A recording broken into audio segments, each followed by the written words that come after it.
Hey, good morning. Yes, it is. It is Wednesday, April 16th. So, what are we going to be talking about today? I thought today we talk about record keeping. And it's not the record keeping that you would normally think of when someone says record keeping, right? It's not just the financial part. So, stay tuned.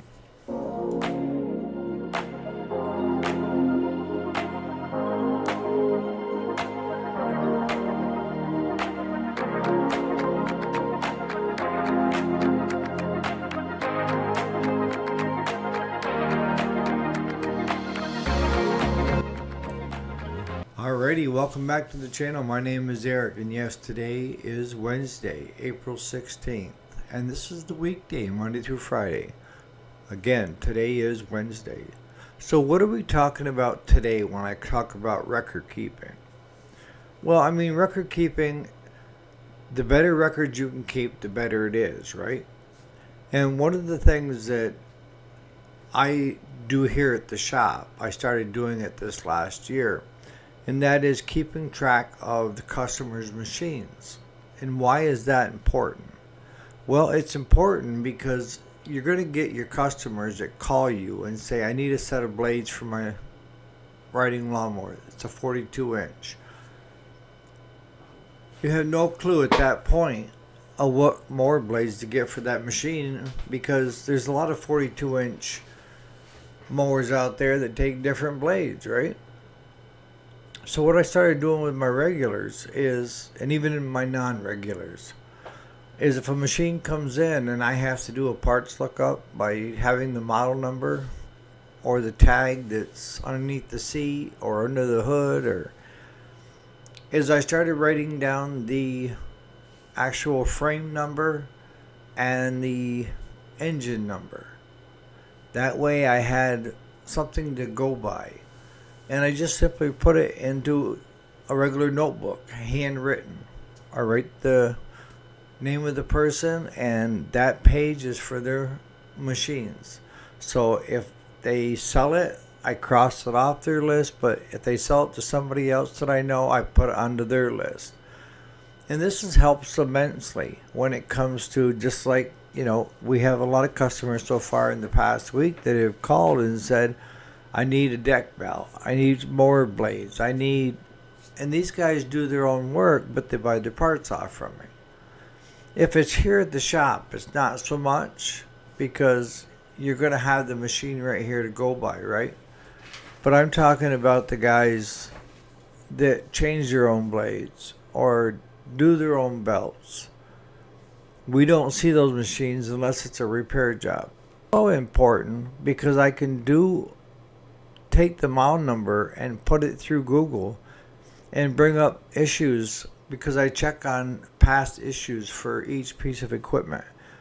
If one comes in and it's got a problem with the transmission, I check to see is there an issue out there with those transmissions.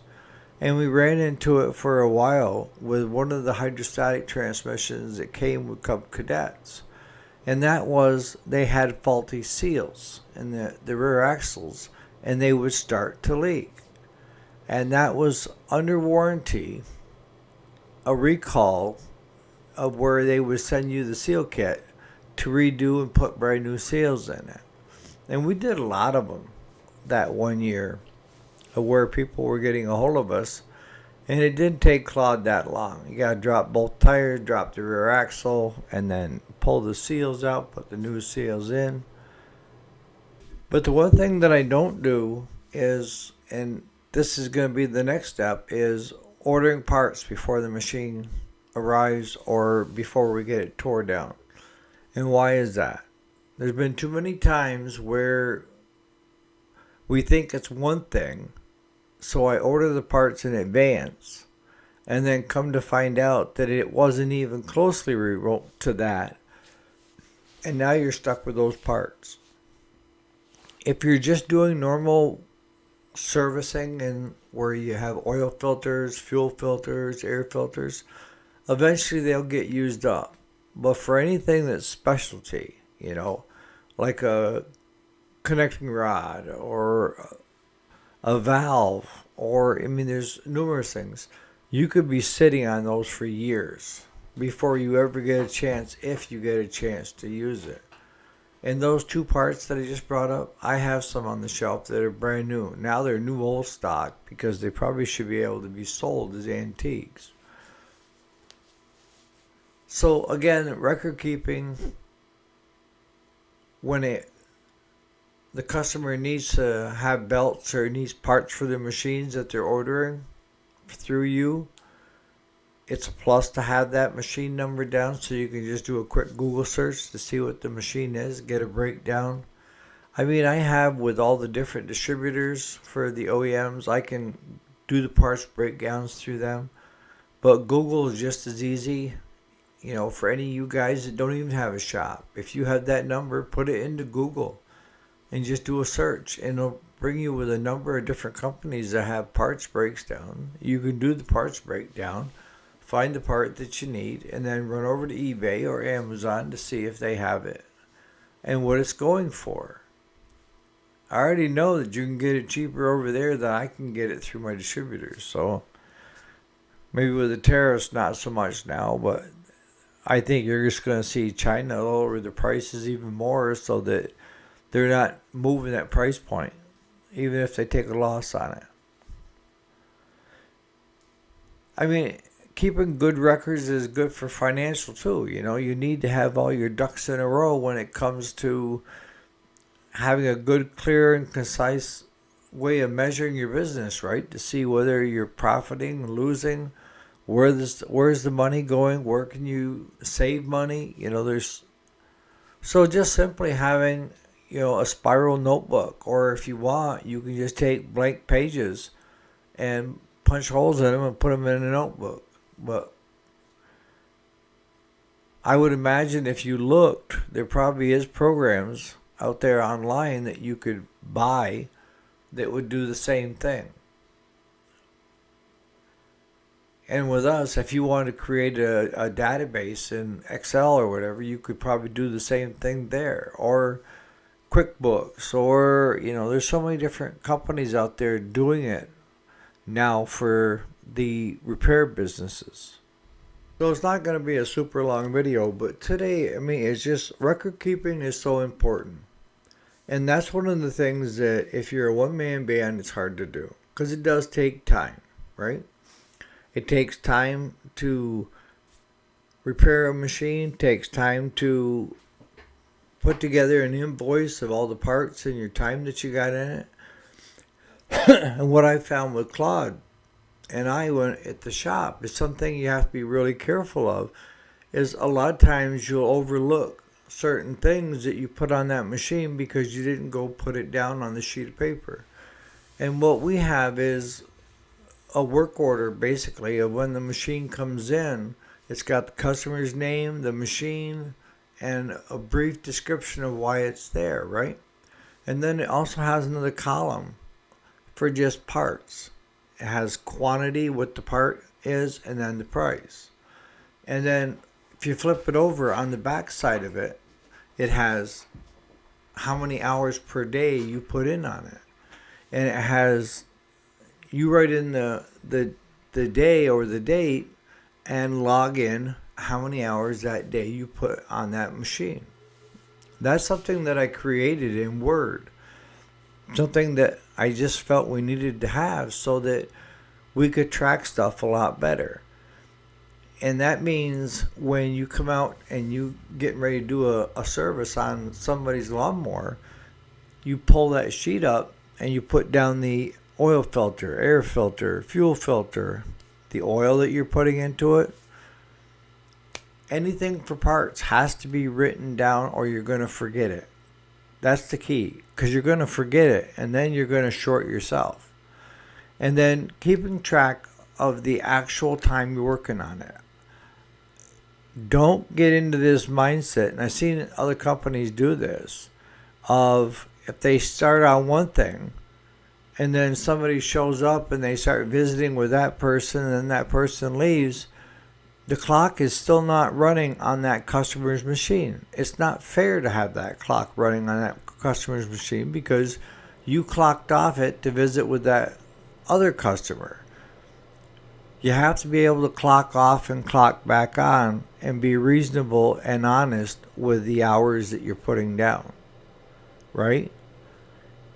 I try to treat my customers the way I would hope to be treated. That means I want honest repair time noted and not time that they spent BSing with somebody else. And I'm more than willing to pay for the parts that I need, but I don't want more parts on it than what I need. And that means if you get an air filter in that you can blow it out. Save the customer some money. Air filters, this is what I tell people. And Amos brought it up with the grease gun that he had for his equipment. I learned that back when I was farming. It was a lot cheaper for grease than it was for the parts in the downtime. And the same thing holds true for when a customer's machine comes in for a spring service. We go front to back on it, and that means greasing it, because I know that 90% of my customers will not grease that machine all summer long. They won't. I'll get a few, but most of them will not. So we make sure that we put plenty of grease in each spot. We check the belts. And I want to make sure that customer, I can't guarantee 100%, but I can get it up into the 90 percentile of where we won't be seeing that customer unless they do something to that unit all summer long. So I do put the extras in there, I do put 2 brand new spark plugs in because I don't want one fouling out or breaking down partway through the summer and then having the customer irate at me. And Jason's got a point too. I've seen plugs that would last 20 years. But part of my service is we take the plugs right out and put brand new ones in. That way I know. Can that brand new one break down? Yes. I have yet to have one do it, but the possibility is always there, right? And you need to check to make sure that it's got a new oil filter on it. New oil, use synthetic. For what cost difference there is better on the engine. Just have one oil in the shop, synthetic, and use it on all of them. What I find is that our customers don't keep track of anything. I'll be lucky if I can get one of them to check the oil. And we just took on a new customer that his tractor come in and he wanted a complete service done on it. And I went and I got the wrench to take the oil filter off, and I reached over to try to clean it off, to put the oil filter wrench on it, and it was loose. It spun right off in my hand. I've seen people blow engines up because of loose oil filters. You don't want them too over tight, and you don't want them loose either. But good record keeping is a must, whether it's financial or whether it's just making models and they're in a sheet with your customer's name. If they have more than one unit, list it. Have the lawnmower, push mower, rototiller, you name it. Have it written down so that you have the model number off the snowblower. You have the model number off the mower deck if it's different than the tractor. You have the model number off from the tractor itself. You have the number off from the engine that's on that tractor. You see where I'm going? When I'm saying tractor, I'm just saying a step up from a basic lawnmower. Because your better ones will have, like Simplicity is well known for it. John Deere is well known for it. That the deck will have its own model number versus the chassis. If we get a customer with that, yes, I have the chassis number and I also have the deck number. So that if they got an issue of where they blew a belt off and they would just like to order the belt, I can pull it right up and I can give them a price pretty quick on what they need. So on that note, you guys have a great Wednesday and we'll see you here bright and early tomorrow morning.